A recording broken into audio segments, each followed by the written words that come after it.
porque a igreja não queria que ela contasse a versão dela da história. A grande maioria das fotos tiradas do céu naquele dia foram ocultadas. Uma vez que você ver, você nunca mais vai conseguir desver.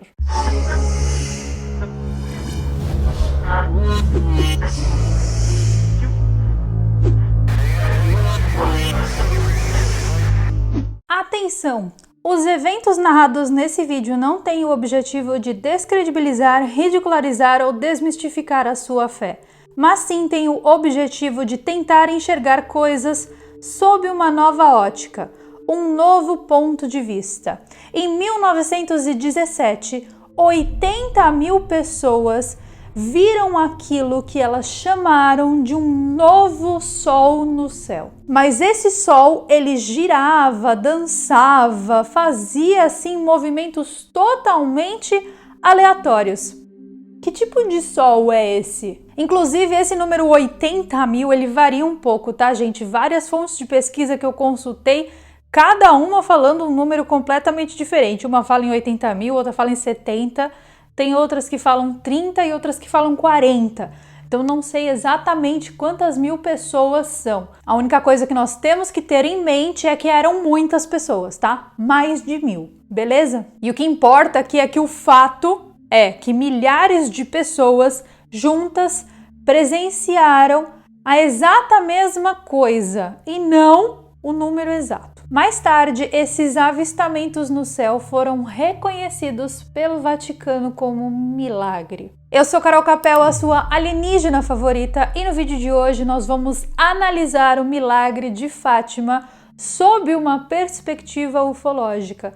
Não significa que não foi um milagre, não significa que a santa não esteve lá e revelou as coisas que nós vamos ver aqui, não significa que eu estou zombando da tua fé. Significa que nós vamos analisar os fatos sobre um outro ponto de vista, tá? Então vamos à história. De acordo com a história, uma menina de 9 anos de idade chamada Lúcia e seus primos mais novos, Francisco e Jacinta, estavam cuidando de ovelhas em um campo chamado Cova da Iria, quando eles foram visitados pelo Anjo da Paz. Esse anjo ensinou as crianças a rezar e preparou essas crianças para a chegada de Maria. Maria, mãe de Jesus. Quando Lúcia perguntou a esse anjo se eles iriam para o céu, o anjo disse que sim. E continuou, disse que vou levar Francisco e Jacinta em breve, mas você vai ficar um pouco mais. É um tanto quanto pesado você, mesmo que fosse um anjo mesmo, você chegar para umas crianças e falar, olha, de 9 anos, eu vou levar vocês dois para o céu, ou seja, vocês vão morrer, mas vocês vão pro céu. Não sei, achei pesado. Mas enfim, segue o baile, é só um comentário aqui. A pequena Jacinta ficou toda feliz porque ela ficou sabendo que ela ia pro céu. E daí ela saiu correndo para contar pros pais. Quando ela contou, os pais obviamente deram risada. Só que aos poucos, fofoquinha vai, fofoquinha vem. Daqui a pouco tava todo mundo sabendo que essas crianças tinham sido visitadas por esse anjo. E então Maria visitou essas crianças no dia 13 de junho, julho, agosto, setembro e contou para essas 3 crianças 3 segredos proféticos que apenas poderiam ser revelados quando a hora chegasse. Mas que ela daria um sinal de que ela estava falando a verdade no dia 13 de outubro, e que era para todo mundo ali da aldeia, da região, acreditar que de fato o que ela estava falando era real. Então, no dia da revelação, milhares de pessoas apareceram no local, porque a história tinha ficado muito famosa. E eu tô falando de milhares de pessoas, então pessoas civis, normais. Também tinham jornalistas, fotógrafos, pesquisadores e até uns céticos ali que falaram, será que é verdade? Vamos lá ver. Então, precisamente ao meio-dia de um dia chuvoso é importante, guardem, tá? O sol saiu de trás das nuvens, porém mais escuro, girando como se fosse um disco no céu. No entorno desse sol, luzes coloridas de todas as cores piscavam e irradiavam para todas as direções. Esse objeto em formato de disco lançou no céu um padrão de zigue-zague. Ele também irradiava um calorzinho confortável que fez com que as pessoas que estavam molhadas da chuva ficassem secas. O campo que estava molhado da chuva também ficou seco. E o evento foi presenciado, pelas minhas pesquisas, por 35 mil a 80 mil pessoas. Pode ser mais, como também pode ser menos. O evento pôde ser visto num raio de 35 quilômetros de distância e foi aceito pela Igreja Católica, então, como um milagro. 2 anos depois, então, desse acontecimento, Francisco e Jacinta, primos de Lúcia, faleceram. Eles foram acometidos de gripe espanhola. E algumas décadas depois, a Lúcia finalmente revelou os 2 primeiros segredos, aqueles segredos que o anjo tinha confidenciado. Um dos segredos falava sobre uma guerra, que foi a Primeira e a Segunda Guerra Mundial, e o segundo segredo falava sobre a queda da União Soviética. O que me intriga muito, Nossa Senhora, Mãe de Jesus, estar preocupada com o bloco da União Soviética. É uma coisa que realmente não consigo entender. Mas vamos seguindo o baile. Mas o que realmente aconteceu naquele dia em Fátima? O que essas 30, 80 mil pessoas viram no céu foi realmente o sol? Foi um anjo? Essas 3 crianças, elas foram escolhidas para receber esses segredos por qual motivo? E o terceiro segredo? Não foi revelado e nem tem previsão. Mas por que não foi revelado ainda? Por que a igreja tem que tomar conta de um segredo que Nossa Senhora, em tese, veio e contou para todo mundo, que era para todo mundo, agora fica lá retido? Por que nós temos que viver as nossas vidas sob as sombras dos outros? São muitas perguntas, não é mesmo? Antes de eu começar a falar sobre o assunto da ufologia dentro desse vídeo, eu tenho um ponto a ponderar. Sabe o que move as pessoas a acreditar em alguma coisa maior? O sofrimento. Porque se não houvesse dor, todos estariam vivendo suas vidas de maneira egoísta, curtindo suas felicidades plenas, sem olhar para a divindade e nem ficar pedindo nada para a divindade. É aí que eu pergunto, meus amigos, será que esse sofrimento ocorre porque ele tem que acontecer naturalmente? Ou será que ele é provocado para diminuir o alto poder de destruição que o ser humano tem? Os mistérios das religiões, eles envolvem diversas camadas que a grande maioria das pessoas não está preparada para enxergar. É como uma cebola, sabe? Que quanto mais você descasca, mais tu chora. Mas existe um livro chamado Heavenly Light, The Apparition of Fatima and the UFO Phenomena.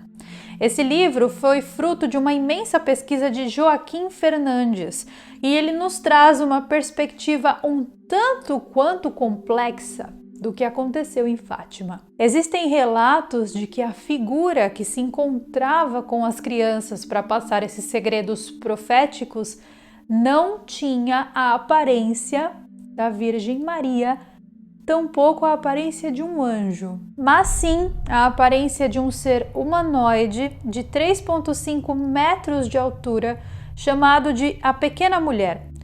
Lúcia descreveu esse ser que pairava como sendo uma mulher de cabelos loiros que ficava flutuando a alguns centímetros do chão. Além disso, você já deve ter ouvido falar do fenômeno cabelo de anjo. Esse fenômeno é muito comum em locais onde OVNIs foram avistados e todo tipo de caso envolvendo o pouso desses objetos não identificados no solo. No local onde a aparição aconteceu, onde essa cena foi presenciada por milhares de pessoas, havia toneladas desse cabelo de anjo no chão. Além disso, essa coisa que apareceu no céu, que foi descrita como sendo um sol mais escuro, era um objeto que tinha aparência metálica e criou um caos, um verdadeiro caos, quando passou, quebrando diversas janelas de casas nos arredores e de carros que estavam estacionados. Então, assim, esses carros movidos a gasolina, eles entraram em combustão instantânea. Então, assim, por mais que a gente queira analisar tudo sobre o ponto do ai que lindo, que bonito o evento, Aconteceram vários eventos caóticos ali, juntamente com a passagem de seja lá o que for isso no céu. As crianças nunca disseram que essas aparições aconteciam do céu. Pelo contrário, elas apontavam para o céu porque elas viam essa moça, senhora, flutuando. Além disso, elas também disseram, olha que interessante essa parte, que essa senhora, esse anjo que desceu para falar com elas, ele não falava, não verbalizava, não era com a boca, mas sim eles recebiam esses pensamentos de maneira telepática. Um documento que vazou do Vaticano comprova que essas 3 crianças, principalmente a Lúcia, elas passaram por um interrogatório bizarro no Vaticano. A Lúcia nunca disse que conversou com a Virgem Maria. Pelo contrário, ela disse que conversou com uma mulher. Que mulher? Ela descreveu uma mulher. E daí a igreja decidiu colocar essa mulher então como sendo a Virgem Maria. E naquela época em Portugal, as pessoas eram muito mais católicas do que são hoje. Então uma criança de 9 anos, ela com certeza já viu uma imagem da Virgem Maria, uma foto. E naquela época tudo isso era muito presente, muito mais do que hoje. Então ela não falou em momento nenhum, eu vi a Virgem Maria. Não, ela falou que viu uma mulher e aí a igreja atribuiu então à Virgem Maria a imagem dessa mulher. Depois do falecimento dos primos, a Lúcia foi colocada em uma espécie de asilo, uma espécie de uma escola, um internato, longe dos pais, sem comunicação com a família. Ela foi inclusive proibida de escrever cartas para os pais. Por quê? Porque a igreja não queria que ela contasse a versão dela da história. Por mais que a gente consiga encontrar fotos do dia do evento, porque tinham jornalistas, fotógrafos, pessoas que fizeram ali as fotos, por mais que a gente consiga encontrar essas imagens na internet, a grande maioria das fotos tiradas do céu naquele dia foram ocultadas. Então agora que a gente já sabe o que aconteceu em Fátima de acordo com a igreja e a gente já sabe dessas informações complementares sobre a história, existem outras aparições de Fátima em vários locais do mundo, como no caso da Virgem de Carmen na Colômbia, tem os mesmos sintomas e as coincidências são bizarras demais para serem ignoradas. Além disso, no caso da Virgem de Guadalupe, essa ilha de Guadalupe ela é constantemente monitorada pelas forças aéreas americanas, porque a quantidade de relato de OVNI que existe na região é algo assim extremamente bizarro. Com esse vídeo aqui, eu não tenho objetivo de convencer ninguém a nada, tá? Eu estou apenas apresentando os fatos a vocês. O Vaticano é dono do maior arquivo secreto do mundo. Ali dentro existem coisas que deixaria você sem o teu cu da bunda. Informações ali que, nossa, mudariam completamente a nossa vida. Então presta atenção aqui comigo, isso aqui é só uma hipótese, tá? Uma hipótese. Será que esse ser que apareceu lá para os meninos não seriam os mesmos tipos de seres que desarmaram e acabaram com as ogivas nucleares durante a Segunda Guerra Mundial? Por que será que os russos têm tanta certeza de que alienígenas são anjos? Por que será que em algumas literaturas não existe diferença entre anjo, ET, ser multidimensional e essas divindades da igreja? Se a gente assumir que Jesus tinha uma origem não terrena, pois afinal de contas existe a raça dos Sanandas, que é uma raça de seres crísticos que não são do planeta Terra, e a Maria, no caso, é mãe dele, certo? Ela é mãe de um ser que não é desse planeta, então ela também pode não ser daqui. E também, se a gente pensar na história toda de como Jesus foi concebido, gente, Maria lá, me corrija se eu estou errado, Maria recebeu um anjo. Depois que ela recebeu esse anjo, ela ficou grávida e ela era virgem. E aí você vai ter que assistir o meu vídeo sobre os seres humanos híbridos, que são pessoas da Terra que estão dando à luz a seres que são metade humanos, metade sabe-se lá o quê. Esse vídeo tá no meu canal do Sparkle, eu vou deixar o link do vídeo aqui abaixo para vocês no comentário fixado. Tá, entendi, Carol, entendi o que você quis dizer e qual é a conclusão desse vídeo? A conclusão desse vídeo é, uma vez que você ver, você nunca mais vai conseguir desver. E esse ver, esse enxergar, tá dentro de tudo, tá? Pequenos pedacinhos de tudo, do todo, Quando você conseguir ver e tua ficha cair, aí você volta aqui, tá bom? Esse foi mais um vídeo para vocês, eu espero de verdade que você tenha gostado. Um super beijo e eu vejo vocês nos nossos próximos vídeos. Que bye!